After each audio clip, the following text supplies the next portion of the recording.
Understanding the independent chip model is key to winning more poker tournaments.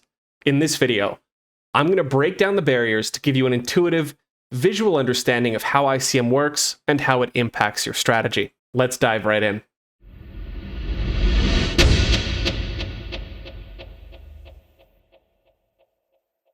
The independent chip model impacts every decision you'll ever make in a poker tournament. So to start with, we're going to address the question of what is ICM. I'll give a brief introduction to the topic. After that, I'm going to show you a tool I've built to help visualize how ICM works. We're going to look at placement probabilities, risk premium, bubble factor, and then we're going to go through some GTO Wizard examples to help you drill down these concepts. What is the independent chip model?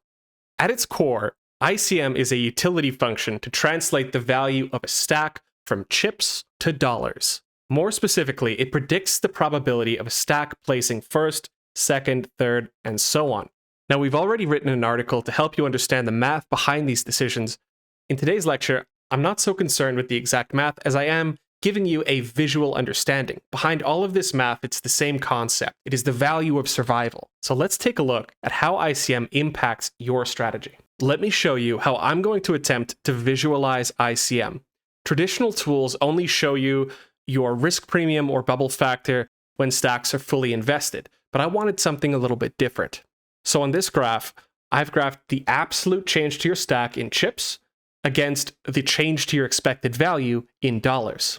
So the horizontal axis represents the absolute amount of chips we've gained or lost, and the vertical axis represents how gaining or losing those chips impacts our expected value. And something we'll notice as we're going through these examples is that the losses always seem to be bigger than the wins. And again, this is because in tournaments, losses hurt more than wins help. And this difference between the expected value we gain when we gain chips and the expected value we lose when we lose those same amount of chips is our risk premium. Now, classic risk premium in poker tournaments is calculated with a pot odds equation. How much extra equity do you need facing a shove to call, given the ICM implications? But for this lecture, I'm just going to use this dollar difference in our expected value because this is better suited to what I'm doing. Something else that's important to understand are how your probability of coming in first, second, third, fourth, or so on is impacted by changes to your stack. So in this graph, we can see there's a 13% chance of getting first, a 24% chance of getting second, a 33% chance of getting third, and a 30% chance of getting fourth. And the reason this is important is because the elasticity of this graph determines how much ICM pressure there is. If there's really no change to your probabilities or very little change to your probabilities with respect to doubling or halving your stack, whatever, then there's not a lot of ICM pressure, right? Conversely, if losing or gaining even a few chips has a big impact on these probabilities, then there is a much larger shift to your payouts and therefore your expected value. And so it's really important to understand that ICM just comes down to placement probabilities and how your probability of placing first, second, third, and so on is impacted by ICM pressure. Now, in a tournament, you're never going to be able to calculate this in real time. The purpose is to just give you a general intuitive sense for how this stuff works. So before I dive into the tool, let me just tell you a little bit about the inputs. So in this tool, we can input any payout structure we'd like. We can enter the stacks for 3 or 4 players, and we can choose hero as well as the active players. Active players just means who's still in the hand, who hasn't folded yet. As a simplification, gains or losses to our stack are taken or distributed proportionally among the active players in a hand. And the reason I've done this is because I only wanted one graph. If we wanted to see this for every player versus every other player, you could do that, but then you need a whole bunch of different graphs, and that's unwieldy. So instead, I'm just saying that gains or losses are distributed proportionally among the active players. Without further ado, let me show you this visualization tool. So here's the tool. This is a simple spreadsheet I've made. You can try this out yourself. Link is in the description. First of all, I'm going to change hero to cutoff here. And let's select some prize pools. So we'll say it's a $1,000 prize pool. To start with, what happens if it's a winner-take-all tournament? So I'm going to change first place to 100% and 0 all of that. So winner takes all. And down here, I've defined the stack, so everyone just has the same amount of chips. We'll notice that doubling up, or gaining 100 chips, just doubles our expected value, $250. And conversely, losing all our chips just loses $250. And so losses hurt as much as wins help. There is no risk premium. But now watch what happens when I split the payout structure. If I change this to something like 50, 30, and 20. And we'll notice that this blue line is bigger than this green line. And that is your risk premium. Now, I want you to take a moment and really think about why this is the case. Why is it that there is no risk premium in a winner-take-all situation, but we get this risk premium whenever we split the payout structure? What is that about? Why does that exist? Really think about it. Take a moment, pause the video. Well, the reasoning is that ICM just predicts the probability of placing first as your chip portion. So if you have 25% of the chips in the tournament, it expects you'll place first 25% of the time. And therefore, the probability of placing first is just linear with your chip stack. As we can see, this is just a straight line. And therefore, there is no risk premium. What causes risk premium are the curves to this line, essentially. And so I've graphed this as an area chart, but we can also view this as lines. And so that's what I've done here. And so this line represents the probability of cutoff placing first with respect to their stack. Now in the middle, remember, everyone has the same amount of chips, so it's just everything's meeting down at the middle. Everyone has a 25% chance of placing everywhere. Let me change the inputs a bit. We'll mix this up, enter some other random stuff, maybe something like that. And this will change the probability of placement. And here we can see new lines. Now think about this really carefully for a second. Probability of first scales linearly with the amount of chips, but what about the probability of placing second, or third, or fourth? Well, these don't scale linearly. Now, for example, if we just look at the probability of placing third, let's say we lose all of our chips. This must drop to 0. And again, if we double up, the probability of placing third decreases because we're more likely to get a higher placement. And it's this nonlinear curve that creates ICM pressure. Let's try another example. Let's imagine that you're playing a satellite and there's 4 players remaining and the top 3 players get a ticket. So we're going to change this to 33.3 across the board.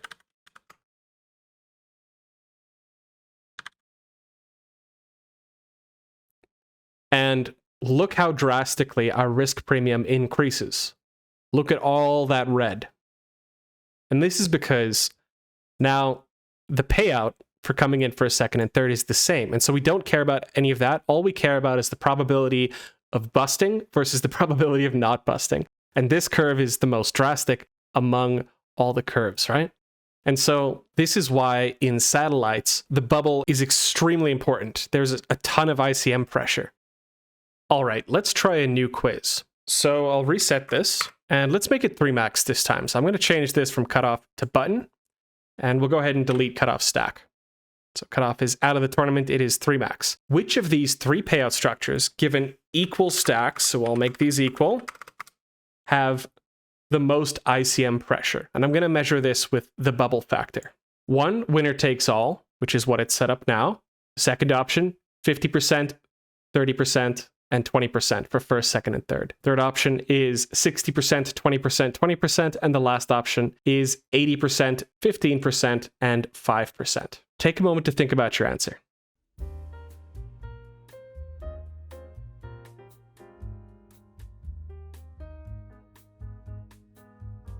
All right, well, let's take a look. So obviously, first answer is not correct because if it's winner take all, there is no ICM pressure, as we've just discussed. Hopefully you're paying attention. Let's try the second option now. So 50, 30, and 20. And here we can see a bubble factor of 1.4. Now, what does a bubble factor mean? This simply means the absolute value of your loss if the stack is fully invested, so 133, divided by the absolute value of the gain if you double up. And this is 1.4. All right, so let's try another one. What about 60, 20, and 20? And we'll notice something interesting. There is no ICM pressure. 60, 20, 20. This is essentially a winner-take-all situation in disguise, because what players could do is they could simply each pay out $200, and then they're playing a winner-takes-all tournament for the remaining $400. So this payout structure has no ICM pressure because it is just winner-take-all in disguise. All right, and so this last one is going to be 80, 15, and 5. And this one is closer to winner-takes-all with a bubble factor of 1.2. And because it's closer to a winner-takes-all scenario, there's less ICM pressure. There's more emphasis on this linear first place probability than there is on the second place probability. Now, naturally, I'm quite curious. So there was another one that I wanted to check when I was preparing this lecture. Watch what happens if we change the payout structure to something like 34, 33, and 32%. So there's 3 players remaining, and all of these are very, very close. And yet, it looks like we're actually experiencing quite a bit of ICM pressure. In fact, the bubble factor is 1.7. And so why is this the case? Why is it that when these are really close, the bubble factor increases? Well, again, this is 3 players left, button, small blind, big blind, and we can imagine that everyone gets paid out $320. And in that case, it's more like a 66-33% tournament where the button gets paid 2/3 of the prize and second place gets paid 1/3 of the prize, right? First place is competing for 20, second is competing for 10, third is competing for nothing. And so even though the absolute value of our risk premium is lower, the proportional value, that is to say, how much more do losses hurt than wins help, is still quite high. And ultimately, this is what impacts your strategy. So now we've got a sense for how the payout structure impacts our ICM pressure. Let's next play around with the stacks and see how that changes. So let me change this back to some normal looking payout structure. We'll do something like 50, 30, 20. And let's go ahead and make this 4 max again. So I'm going to add cutoff back in. And there we go. Now we're the cutoff. And so hero is the cutoff. And we get this ICM distribution. So let's see what happens if we make one of villains the chip leader. So we're going to say that button has 1,000 chips instead of 100. And notice that our risk premium increases, and so does our bubble factor. Now think about why this is. Most tournament pros will tell you something along the lines of, well, button can put a lot of pressure on us. If we open, they can 3-bet us a lot. And this is all true. This is all true. But think about it from a more fundamental perspective. Even without strategic implications or range charts or any of that stuff, what happens if you take 100 chips off button? Well, there's still a massive chip leader, right? You don't decrease their EV that much taking 100 chips off of them. So let's take a look at button for a second. Button, as the chip leader, experiences almost no ICM pressure. 1.1, it's very, very flat. They're almost playing a chip EV utility function at this point. And the reason is that losing 100 chips or gaining 100 chips barely impacts their payouts, right? And so the real reason that cutoffs risk premium increases is that when they get into pots against button, they can't do as much damage, right? That's fundamentally what this comes down to. And so if I change this back to cutoff, we can use this active players control to see how our risk premium changes against certain players. So for example, if we're in a heads up pot versus big blind, our ICM pressure decreases. Now it's only minus $68. The bubble factor is 1.6. And big blind and I have the same stack, right? But watch what happens to this big red area if I change this from cutoff to button. And now our ICM pressure increases greatly. The bubble factor is 2.7, and this is a bad spot to be in because even if we double up, sure, that's great because we're more likely to get second and third, but we barely do any damage to button. Whereas if we're in a heads-up pot against small blind or big blind, we can actually do significant damage to their stacks and therefore significantly increase our chances of not busting. And so hopefully this explains why the chip leader has such an advantage in these tournaments. So let's try something else. Let's make one player a shorter stack. So we still have 100 chips, button has 1,000 chips, and let's say that big blind, or we'll make it small blind, has 10 chips. And oh boy, would you look at that. That is an enormous amount of ICM pressure. Whoa, what's going on here? The bubble factor is 5.9. This is absolutely ridiculous. Cutoff should be incredibly tight here. Incredibly tight. And okay, this is still against both players, but even if we select all players, yeah, very, very tight. So what is happening here? Well, to understand this, let's look at it from small blind's perspective. So I'm going to change hero to small blind. And again, small blind, surprisingly, has very little ICM pressure. Bubble factor 1.2, minus $5. Changes to their stack have a less of an effect on their expected value. And if we want to figure out why, the answer is to look at this probability distribution chart.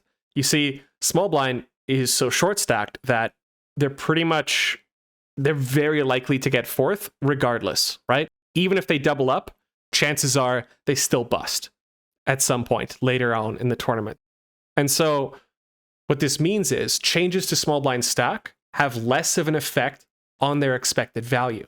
And this is why short stacks in poker tournaments, especially lone short stacks when there's no one else that's going to bust, generally don't experience a lot of risk premium, right? And so small blind here can play closer to chip EV strategy. Now, let's look at this from Cutoff's perspective again. Why did Cutoff's risk premium increase when we made small blind shorter stacked? And the reason for that is that Cutoff is now more likely to get place in the money, right? Place first, second, or third. And therefore, losing your entire stack is extremely problematic when there was a high chance you could have just folded your way into a payout. And so you really, really don't want to bust when there's an immediate short stack that's ready to bust and improve your position in the tournament. And so mid stacks, like Cutoff here, often experience the most pressure when they're in the presence of both big stacks and short stacks. And this is a fairly extreme example, but this exists everywhere. And it's important to understand this concept. So let's take a look at how Cutoff's EV changes against different players. Now, against the button, it's going to be quite high. In fact, it's even more because, again, we can't do a lot of damage to the button. Against the small blind, our risk premium is very low.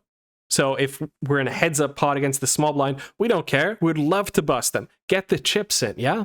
But the problem is there's two other players to get through, so that's probably not going to happen. And against the big blind, we have medium ICM pressure, so a bubble factor of 3.3. Again, the big blind has the same amount of chips we do. And so considering how your probabilities of placing in the tournament change with respect to the stacks is really the key, for me anyway, to understanding how ICM pressure works and how gaining or losing chips impacts your expected value. And so a big part of ICM comes down not just to your own stack, but the other stacks in play and what are the probabilities of colliding with those stacks. I think we've got a pretty good feel for how ICM generally works with respect for stacks and payouts, but it's important that we actually look at some examples so we can see how drastically this pressure impacts our strategy. So let's take a look at that next. Here's the first example. So I'm looking at a 3-max spot. Button has 50 chips. Small blind has 5 chips, and big blind started with 30 chips. This is a final table spot with 3 players remaining. To find the payout structure, you can just click Payouts, and we can see 3 players remaining. This is the payout structure. So I'll go ahead and enter that in my spreadsheet. Next, I want to take a look at how Button's strategy changes as the chip leader as compared to some sort of chip EV baseline. So Button, who can apply more ICM pressure, they experience less risk premium as compared to, for example, small blind or big blind. They can therefore open wider. So 56% of hands, pretty wide, right? And just to compare, what is our risk premium here? I'm going to go take a look at the spreadsheet. And so you'll see I've entered the payout structure and the stacks. And we'll click Show Risk Premium. And Button still experiences, this is big blind. Button still experiences some ICM pressure, but it's not that high, right? 1.3, it's relatively small. Sure, big blind can still hurt us, but we're doing pretty good. And if we take a look at small blind here, again, small blind doesn't experience much pressure at all because changes to their stack have a small impact on their placement probabilities. And so small blind is very close to a chip EV situation as well. What about big blind? What about this mid stack? Big blind is under the most pressure here because they really want to be able to secure at least a second place payoff here. And therefore, the probability of busting is very problematic for them because right now they've got a very high chance of placing in the money, almost 88%. Busting is horrendous at this point. And like I mentioned earlier, it is the collision between these stacks or the gradient between the ICM pressures that allows these strategic changes to take place. So who is button most likely to get in a fight with? Or who are they most likely to collide with if they open? Well, obviously the big blind, right? And therefore we can open pretty wide. So let's go take a look at how our strategy changes. So here we see the strategy again. This is the ICM sim. And let's compare this to a chip EV situation that's somewhat similar. And so this is from the 6max chip EV sims. You can see chip EV up here, where everyone has a 30 big blind stack. And we can see we're opening 10% tighter. We were opening 56, now it's like 47. And some players may argue, well, hold on. Small blind was short stacked before. That changes things. Sure. And so I've got another one here, which is somewhat similar. Button and big blind have, 27 big blinds effective, and small blind is a short stack. And again, this is going to tighten up our strategy a bit in a chip EV scenario. But comparing this to the ICM scenario, we can see that here we can play much wider as the chip leader. And this should be a fairly obvious example. You have more chips, you're the chip leader, you can apply pressure, open wider, right? That's very simple. Let's take a look at small blind though. How does small blind strategy change? So let's say button folds, action on small blind, and again, short stacks don't experience that much ICM pressure, especially when there's no other short stacks present. And that's because, as we demonstrated using the visualizer, their expected value doesn't change much, even if they double up. And so here we can see that they are just shoving 73% of their range. And when they do shove, big blind actually has to, they can call pretty wide here because, again, they don't mind busting small blind. Let's compare it to some sort of chip EV scenario though. And so here, it's a chip EV situation where a small blind has 5 chips. Now, I should mention that this chip EV one includes antes, or different antes, so it's a slightly different risk-reward ratio, but essentially we're still opening like 70-something% of hands here, so still opening quite wide, right? And again, very similar strategy. This is going to play closer to a chip EV scenario. Now lastly, let's take a look at how big blind strategy changes facing a button open. So back at the ICM sims here, button opens, 2 chips, action on big blind, and big blind folds a ton. And I mean, to a cash game player, this might look like a normal range, but to a tournament player, this looks crazy. Why are you folding so much? Right? They only open 2 chips, call wider. But due to the ICM pressure and the implications of potentially busting against the button when you have such a good chance of just waiting for small blind to bust, this further decreases how wide we can call. And so we're only defending something like 45% of our range here in total.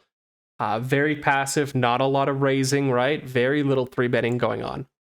Let's compare this to a chip EV spot.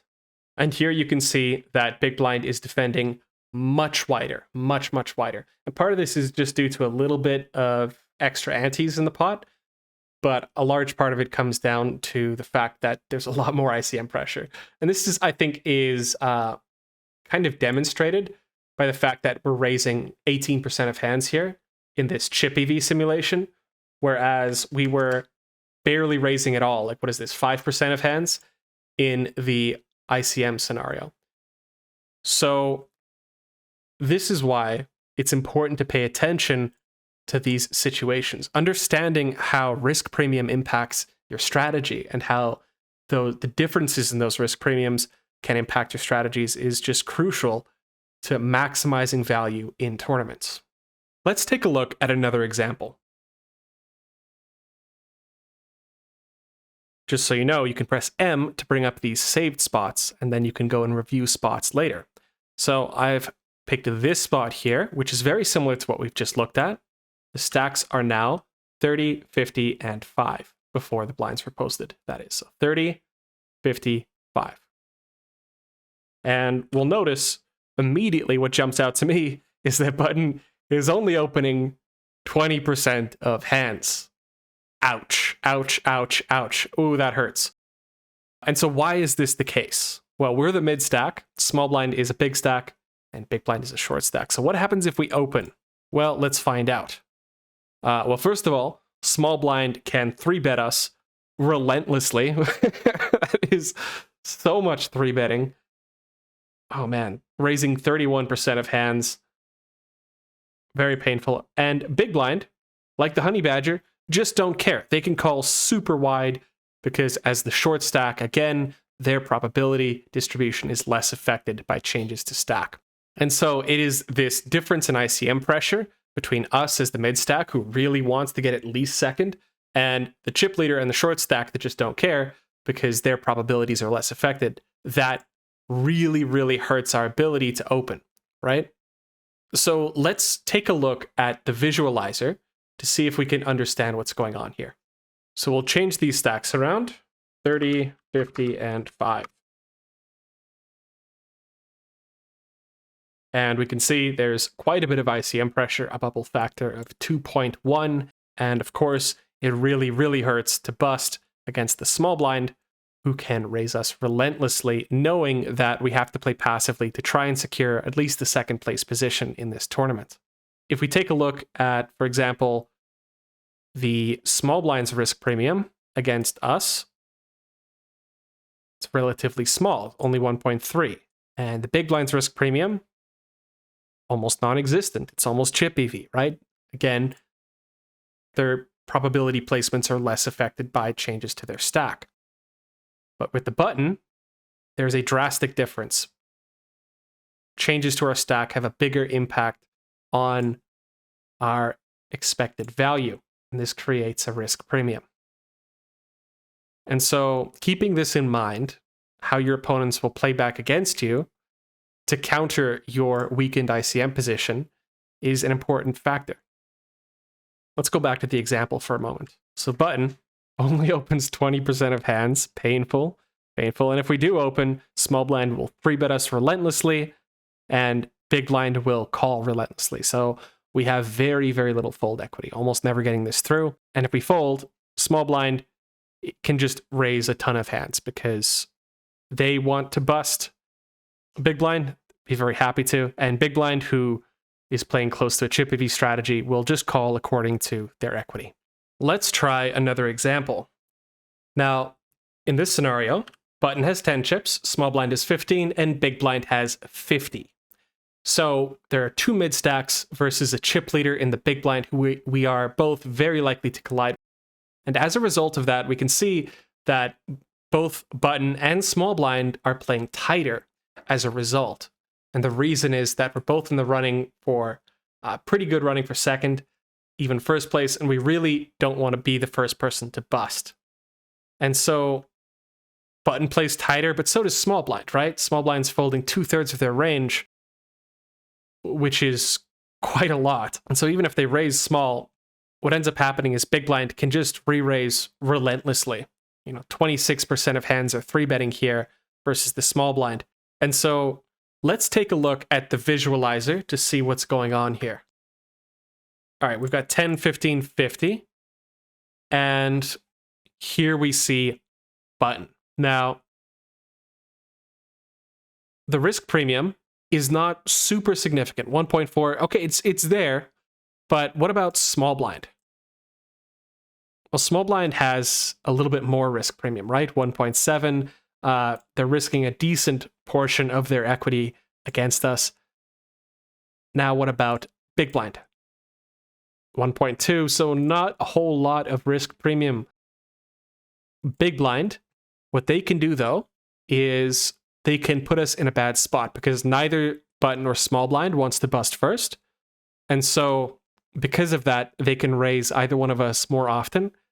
And for that reason, button and small blind both play tighter.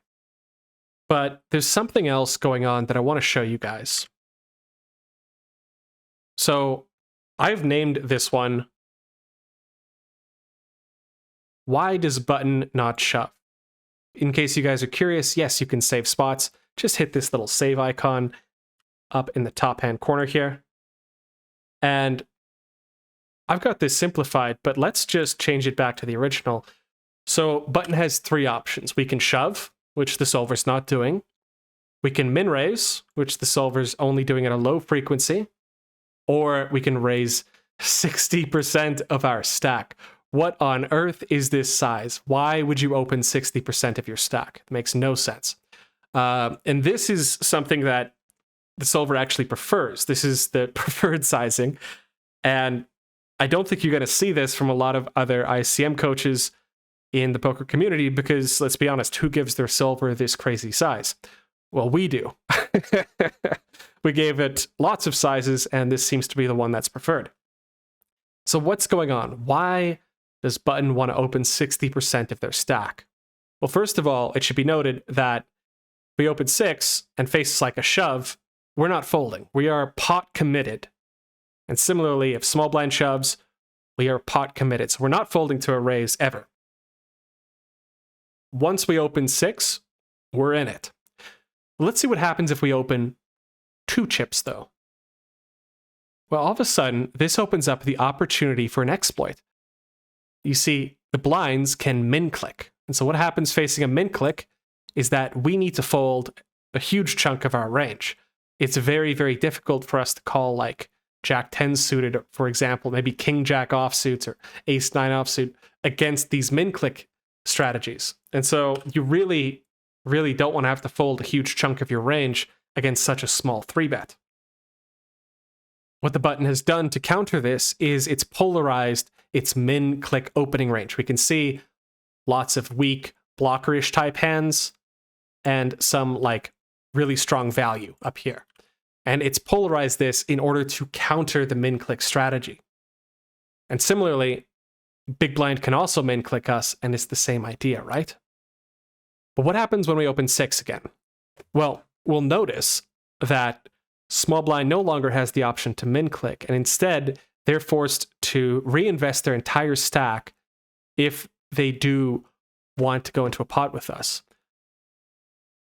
And similarly, big blind would much rather just raise fold than develop a calling strategy against 6 big blinds. And part of the reason for this is that small blind and big blind would both much rather play for our entire stack. They don't want to play for 60% of our stack. They want us out so that those two can play heads up for the last 2 spots. And so button, in order to take advantage of this, is opening 6, partly to counter these min click strategies, and also partly because it forces these guys to use a shove or fold strategy. And this causes them to play quite tight.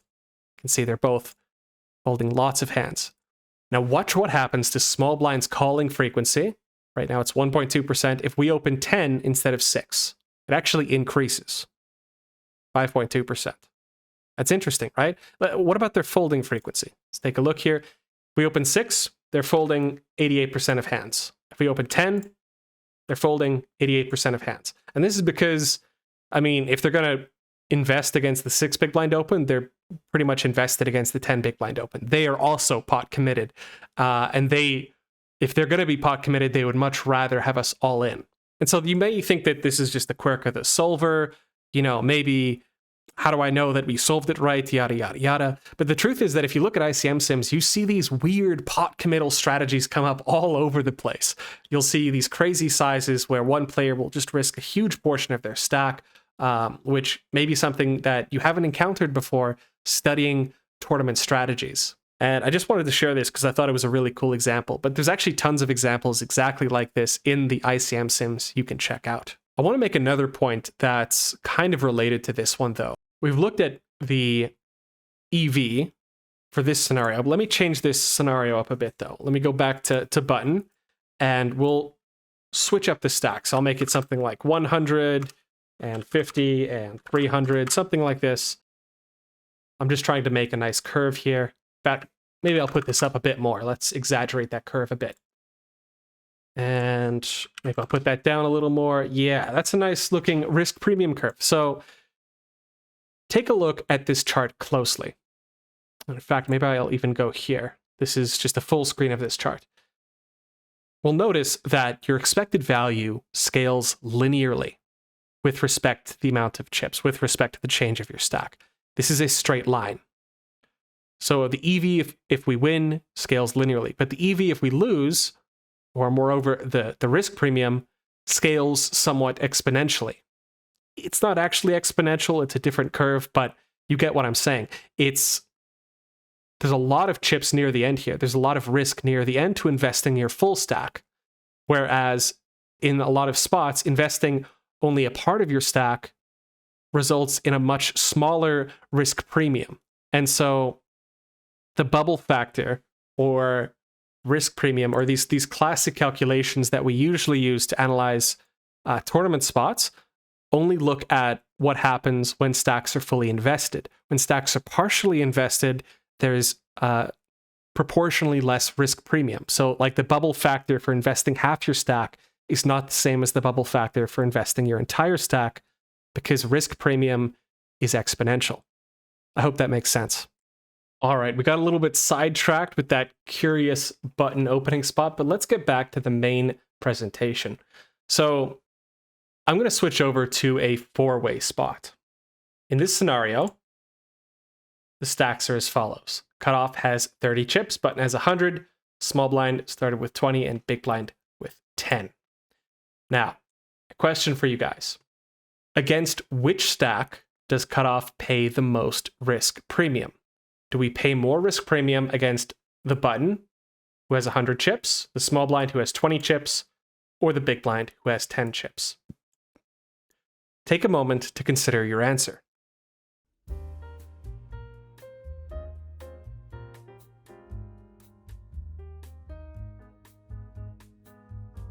And hopefully, if you've been paying attention, you'll know that the correct choice is the button. We pay the most risk premium against the button.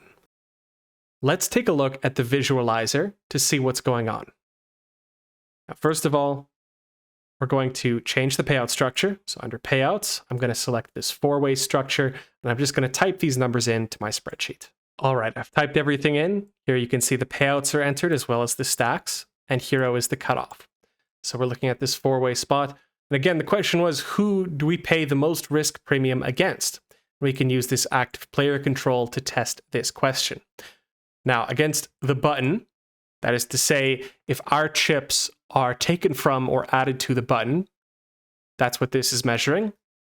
We have a lot of risk premium. Bubble factor 2.5, lots of red here, lots of red, high risk premium. And again, this is just because we can do less damage to the button. We can't bust them, they can bust us.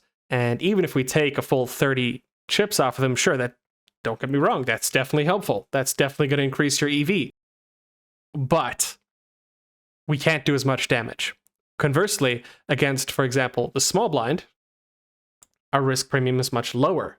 And this is because busting the small blind is extremely valuable. There's a higher value to busting this player and securing at least a third place position or a third place payout. Same story with the big blind. There's more value to busting this player, and therefore the value of wins is closer to the value of losses. And when this is the case, when green is as big as blue or about as big as blue, well, there's less risk premium. But against the button, that's not going to happen. We can take an entire stack off them and they'll still be pretty well in the running, even still ahead of us. And so that's problematic. So let's go back to the example. We'll notice that cutoff is opening extremely tight here. Only 16% of hands. A typical cutoff opening range is roughly 30%. So this is very, very tight. And what happens if we open? Well, First of all, the button can 3-bet us relentlessly. Absolutely relentlessly. Also calling a ton, only folding like 58%, which is kind of absurd. And so realistically, it's just trying to get through this player that's problematic.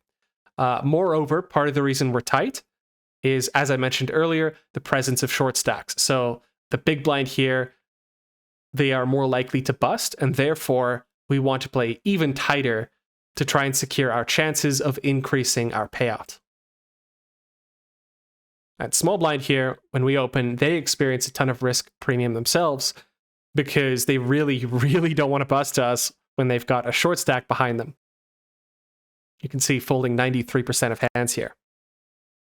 Big blind, on the other hand, well, they're short, but they're not that short, right? Only half the size of small blind, and so they are also overfolding. So if we could get through button successfully, heck yeah, we can open quite a few hands, but button's ability to 3-bet us relentlessly is what's problematic here. So next, I want to compare some 4-max sims where cutoff is big stacked, short stacked, and mid stacked. So let's take a look at this big stack sim. Then we're going to go back here. And in this scenario, the blinds are as follows. Cutoff has 150 chips, button has 20, small blind 30, big blind 40. So we are the chip leader by a large margin. Hooray for us. And we have all of these mid stacks here. This creates an interesting dynamic because all three of these positions are in the running for second and third place, and all three of them have a pretty good shot at increasing their payout, right? And so they're under a lot of pressure, not just from the cutoff, but from each other. And because they're under pressure from each other, the chip leader can open even wider. And so we see cutoff just opening 2/3 of hands, which is absolutely ridiculous for a cutoff open. I'm hoping you guys are now realizing just how drastically ICM can impact your strategy. The effects are really incredible. And it's, you're not going to memorize everything. There's too many spots, but you should have a sense for how this stuff works if you want to succeed in tournaments. You really do need to develop a sense of ICM. So here we're opening very, very wide. And look what happens when we open 65% of hands. Do you think button's going to relentlessly 3-bet us? Not really. What is this? 15% of hands? Barely calling, folding like 85% of the time. What is this, a cash game? What's going on here? Button is folding a ton. Same story with small blind. And same story with big blind. Relative to standard frequencies, these are, all three of these guys are under defending. Let's take a look at another scenario where cutoff is the short stack. And I'm going to pick this example here. And here we have 5 chips. So stacks are as follows: 5, 40, 60, 20. Now, a normal cutoff opening range in a chip EV scenario, in a cash game scenario, is about 30%. And that's exactly what we see here. We're just opening a normal amount of hands. We're opening 30% of hands.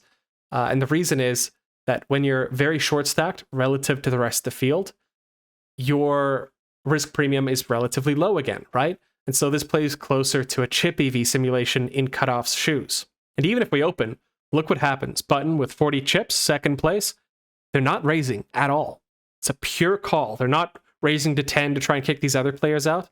They're just pure calling. And that's because all button really wants to accomplish is busting us. That's all they want in life right now, is just to bust cutoff and secure at least a third place payment. The last thing button wants is to get into a fight with the small blind and end up throwing away a huge ICM advantage while allowing this short stack to live. That's an absolute disaster for the button. And so let's take a look at these examples in our ICM visualizer. So here I've got the short stack example, and I'll put it on cutoff. And again, we can see that cutoff, who has only 5 chips, experiences very little risk premium. And again, this is because their placement probabilities don't shift very drastically as their stack changes, right? You go from 5 chips to 10 chips, you're still getting fourth a lot. You lose all your chips, well, you got fourth. And so when these probabilities when your placements shift less drastically, you experience less risk premium. You can see a bubble factor of only 1.2. But what about Button? Button is in second place here, just behind the small blind. So they have 40 chips versus small blind 60. And you can see that their risk premium is quite high. Now, I mentioned earlier in this lecture that mid stacks experience the most ICM pressure in the presence of both large and short stacks. And the reason for this is that right now, Button actually has a lot of EV.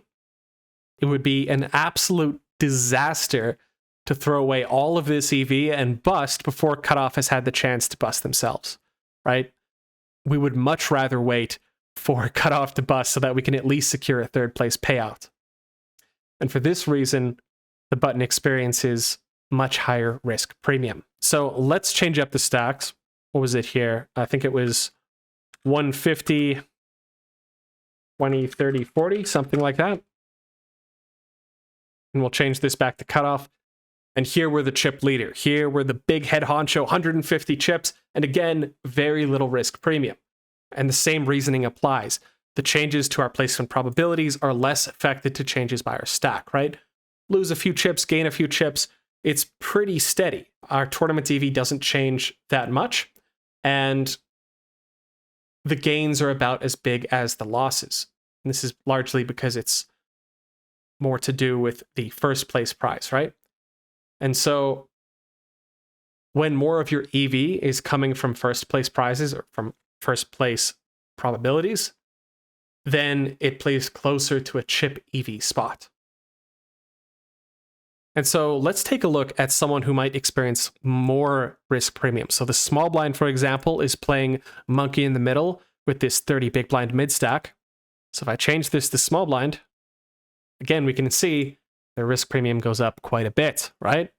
And this is because changes to their stack have drastic implications on their placements and therefore their payouts. I don't know if I mentioned, but you can see the probability of getting first, second, third, or fourth here as well. So hopefully you guys are seeing a pattern at this point. And I know this is only 4 max. We're only covering like basic spots, but it's really important just to nail down these really fundamental things and to try and develop a sense for when ICM implications are at their most important points. And by doing this, by just studying the fundamentals, the basics, and trying to develop an intuition, you can get a much better sense for when you should be playing super wide and when you should be playing super tight. And these adjustments are invaluable in a tournament. For the final example, I'm going to start off with a quiz.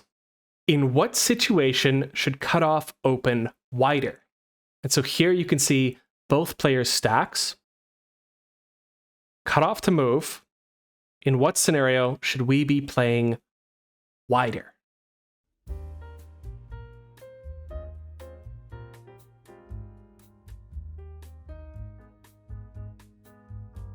And hopefully you figured out that it is the second scenario where Cutoff should be playing wider, where stacks are 65, 75, 45, and 55. We'll change that to Cutoff. So here we do experience a decent amount of ICM pressure, right? Bubble factor 1.7. So don't get me wrong, there's still a lot of pressure here. But let's compare this to something else where it's going to be 30, 40, 20, and a big blind of 150. And here, it's a bit more problematic. Now, this chart doesn't actually show the big thing that's going on unless we notice that we're playing against the big blind the most. So we are most likely to go up against the chip leader here. And because we're more likely to collide with the chip leader, and we can do less damage to the chip leader, we're going to open tighter. So let me show you what these sims look like. So in this scenario, we've got 30, 40, 20, and 150, right? And again, when we open, we are most likely to go up against this chip leader, and therefore we have to open much, much tighter. Only 2 chips. We can see Even though button and small blind are both playing very passively, very defensively, the chip leader just gets to call a ton of hands. They get to call relentlessly. Let's compare this situation to this one here, where more players are mid-stacked. And here, cutoff is opening a normal range. Like I said before, about 30% is normal for a cutoff opening range. And in this scenario, everyone is experiencing ICM pressure, and therefore, we can open a normal amount of hands and play a normal strategy. We can see the button, of course, they're going to call wide because we've min opened, but not nearly as wide as when they were the chip leader. And just going back here, hopefully you understand that it's not just about your own ICM pressure. You have to consider the differences between different players and the probability with who you're going to collide with. As the cutoff here, we would much rather collide with the small blind, because the small blind's risk premium, or our risk premium against the small blind, is very, very low. And our risk premium against the big blind is very, very high.